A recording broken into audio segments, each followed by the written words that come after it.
Hello everyone, I hope you all will be good. Welcome to another video lecture for the subject Foundation in Business Technology. This is lecture 7 of the series and आज हम जिस topic के बारे में बात कर रहे हैं it's very important topic. Again I'm gonna say that this is the base here और आप इस topic को in depth जो है वो study करेंगे in your strategic business leadership subject. So let's start this video. There are two terminologies. Number one, power, and number two, influence. Okay. What is power? What is influence? Power हम कह सकते हैं कि your authority, your ways in which आप किसी को control करते हैं. ठीक है? Power basically is the ability to control another entity's action. Ability to control someone's action. किसी को कंट्रोल करना, किसी के काम को कंट्रोल करना, किसी के एक्शंस को कंट्रोल करना, दैट इज पावर, ताकत. देखो, जो किंग्स होते हैं they have power, they can control someone. If they have said कि भाई ये काम नहीं होना चाहिए, तो that thing is never gonna happen, right?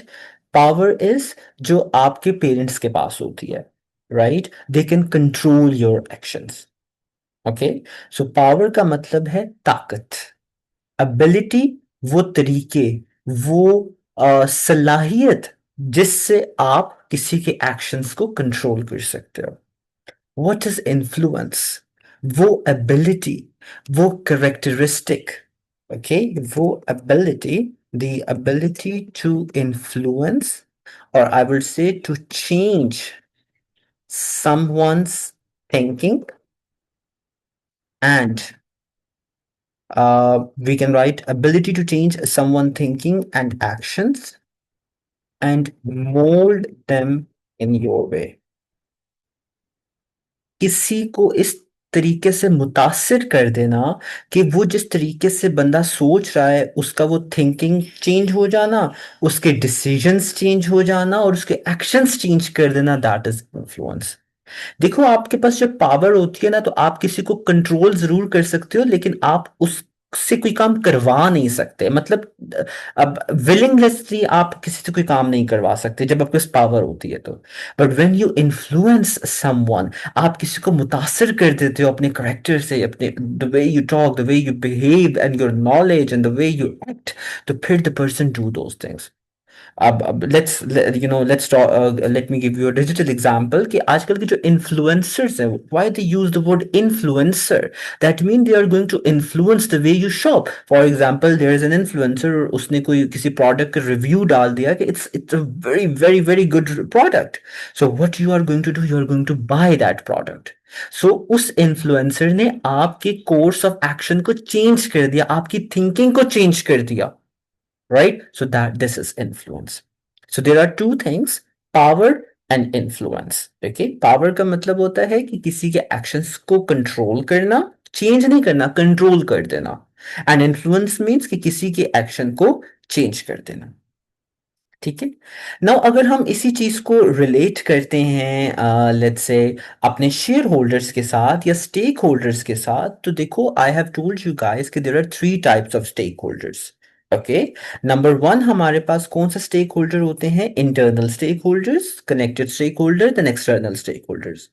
अब तीनों तरह के जो स्टेक होल्डर्स हैं उनके पास डिफरेंट तरह की पावर होती है और डिफरेंट तरीके से वो ऑर्गेनाइजेशन के डिसीजंस को इन्फ्लुएंस कर सकते हैं. और एक स्टेक होल्डर किसी भी ऑर्गेनाइजेशन के डिसीजन को इन्फ्लुएंस तभी करेगा जब उसका उस ऑर्गेनाइजेशन में क्या होगा? इंटरेस्ट होगा. ठीक है.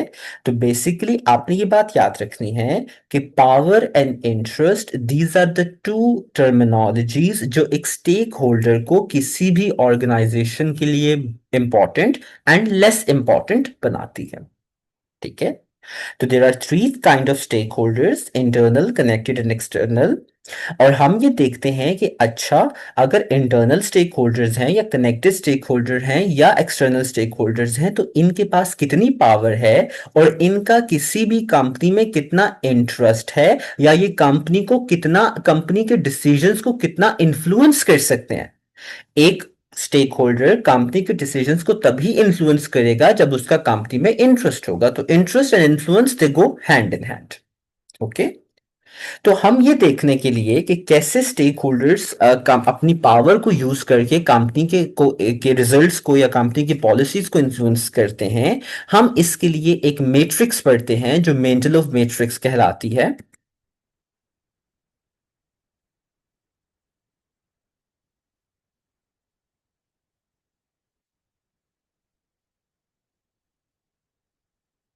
अच्छा।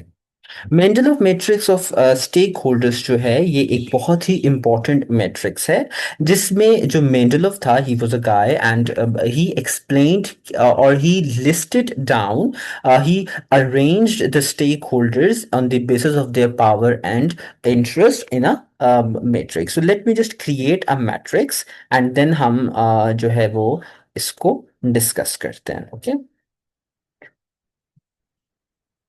Okay.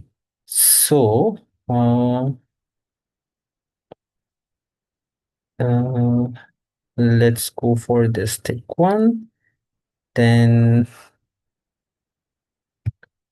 we are going to go for right border, and here we are going to go for upper border.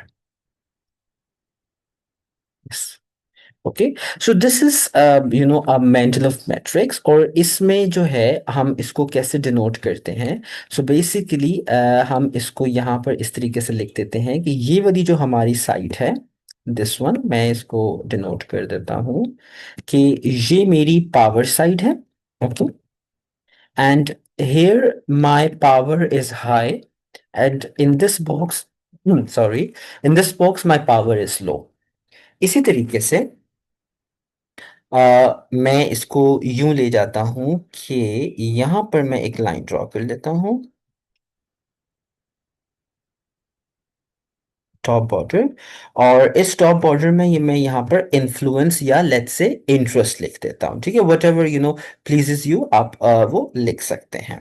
तो मैं यहाँ पर इंटरेस्ट जो है वो लिख देता हूँ। इंटरेस्ट यहाँ पर मैं लो लिख लेता हूँ और यहाँ पर मैं हाई लिख देता हूँ। Okay. So what I did, I basically created a matrix, और मैंने पावर और इंटरेस्ट को यहाँ पर डिनोट कर दिया। अब आपने गौर से सुनना है कि मैं मेंटल ऑफ मैट्रिक्स बना कैसे रहा हूं। देखें, जब किसी भी स्टेक होल्डर की पावर लो होगी, राइट, और उसका इंटरेस्ट भी लो होगा, तो ये आपके जो है वो लीस्ट कंसिडर्ड स्टेक होल्डर्स होंगे। और इनके लिए हम कहते हैं कि इनके लिए हम मिनिमल एफर्ट चूज करते हैं। तो ये हमारा ए पॉइंट होता है, मिनिमल एफर्ट। ओके। मैं दोबारा से बोल रहा हूं कि वो स्टेक होल्डर्स जिनकी पावर और जिनका इंटरेस्ट कम होगा, उनको मिनिमल एफर्ट कहेंगे हम लोग। What does the word minimal effort means, कि देखो, अगर कोई ऐसा स्टेक होल्डर है जिसकी पावर भी नहीं है, that person cannot influence the organization's policy, sorry, control the organization's policy, ना ही उसका कंपनी में इंटरेस्ट है, तो हम कहेंगे कि भाई वो हमारा पार्ट ए है, दैट इज मिनिमल। मिनिमल का मतलब है low power and low interest. ठीक है। तो देखो, अगर if the stakeholder have little interest in the organisation and little power, then there is no reason for the management to concern themselves much about it, right. देखो, अगर एक बंदा है जिसका पावर भी कम है, इंटरेस्ट भी कम है, so the management will not be concerned for that person. Okay. So अब हम यूं कह सकते हैं कि ऐसे कौन से लोग हो सकते हैं। तो यू कैन से कि अब देखो, इसमें अगर हम इसको लिस्ट डाउन करें, तो यहां पर हम लिख सकते हैं कि वो share holders, minor holding share holders, minor holding वाले जो शेयर होल्डर्स होते हैं, जिनका लेट्स से जस्ट बहुत थोड़ा सा शेयर होता है कंपनी का, तो उनकी पावर भी नहीं होती और वो कंपनी में वैसे इंटरेस्टेड नहीं होते, राइट। तो माइनर होल्डिंग शेयर होल्डर्स जो हैं, उनको उनके लिए फिर मैनेजमेंट कंसर्न नहीं होती। फिर इसके बाद अगर हम जो है चले जाएं बी की तरफ, जो मैं यहाँ पर लिख देता हूँ बी। तो अब देखो, बी में पावर तो ज्यादा है उनकी, लेकिन उनका जो इंटरेस्ट है वो क्या है, लो है। पावर उनकी हाई है, लेकिन उनका जो इंटरेस्ट है वो लो है। तो हम ऐसे लोगों को सेटिस्फाइड रखते हैं, ठीक है। क्योंकि हमें पता है कि नो डाउट इनका इंटरेस्ट नहीं है हमारी कंपनी में, बट इनकी जो पावर है वो बहुत ज्यादा है हमारे पास, राइट। सो देखो, if the stakeholder have much power then they could use, but their interest in the organisation is low, so management will keep them satisfied. Okay, management will need to monitor the issues, that will increase their level of interest and turn them into key players. मैं key players पे भी आके बात करता हूँ, ठीक हो गया। So I am saying it again that managers need to look for those stakeholders that have high power but they have low interest. Power तो उनकी हाई है, लेकिन उनका इंटरेस्ट जो है वो कंपनी में लो है। तो ऐसे कौन से स्टेक होल्डर्स हो सकते हैं, तो अब ये वेरी करता है यहाँ पर।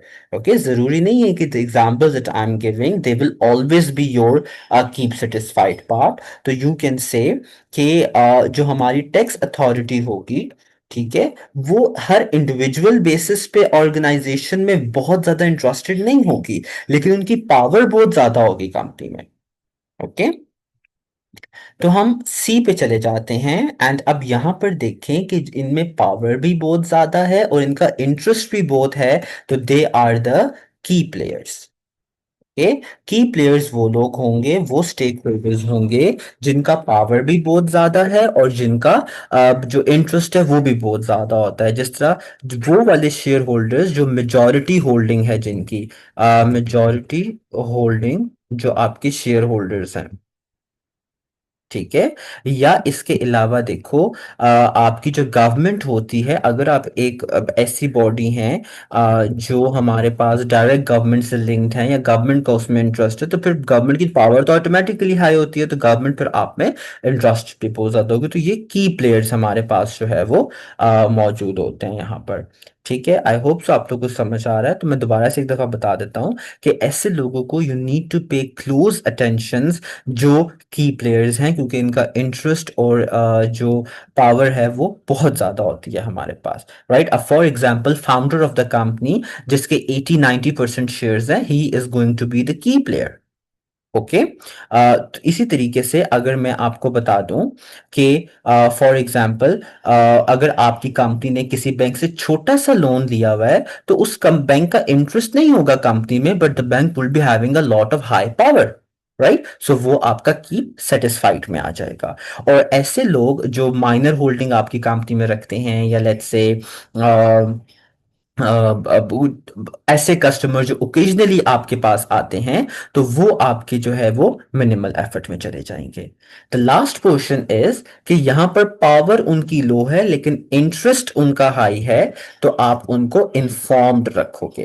तो ऐसे लोग जो कर तो कुछ नहीं सकते, but they are very keen in knowing what's happening in the company, आप उनको बता देते हो, आप उनको इन्फॉर्म करते हो। अब इन्फॉर्म कैसे करते हो, फॉर एग्जाम्पल आपकी जो इन्वायरमेंट, अब एक्टिविस्ट जो होते हैं, उनकी पावर नहीं होती इतनी, but they have very much interest कि अच्छा which company is producing how much of the chemical waste, right. तो जो आपके इन्वायरमेंट एक्टिविस्ट होते हैं या ह्यूमन राइट्स एक्टिविस्ट हो गए, अगर आपकी कंपनी को जिस तरीके की सर्विस प्रोवाइड कर रही है, या अगर हॉस्पिटल है, तो उस केस में जो हेल्थ एक्टिविस्ट वगैरह होते हैं, तो these are the people जिनकी पावर कम होती है, but they are very much of they have very much interest in your company. Okay, तो दिस इज हाउ कि आप जो अपने स्टेक होल्डर्स हैं उनको पावर और उनको इंटरेस्ट की बेसिस पे इस मैट्रिक्स पर जो है वो पुट ऑन करते हो। नाउ अब when we will be doing examples of this and questions of this, so you will see that how I am going to make you understand the questions that relate to mental of matrix, right? So far I have given you the theoretical explanation. You need to understand this. Go for the book reading, go for the study hub. and you will understand the metrics. Okay. If you still have any questions, you can ask me via feedback form, or you can ask me on the WhatsApp as well. Okay. So let me just quickly rewind. Mendelov matrix is a kind of matrix for the stakeholders in which हम stakeholders को according to power and interest place out करते हैं. Power low है, interest low है, minimal effort. Power high है, interest low है, keep satisfied. Power high है, interest high है, key players. Power low hai, interest high hai, keep informed. Okay, and these examples were just for the reference purpose. Okay, so that does not really mean कि यही हमेशा ही ऐसे होंगे. They can change as well. Okay, so this was all, and with this lecture, your second chapter of stakeholder is also completed, and we will be now moving towards the next chapter very soon. Okay, so until then, take care, guys. Have a good day. Bye.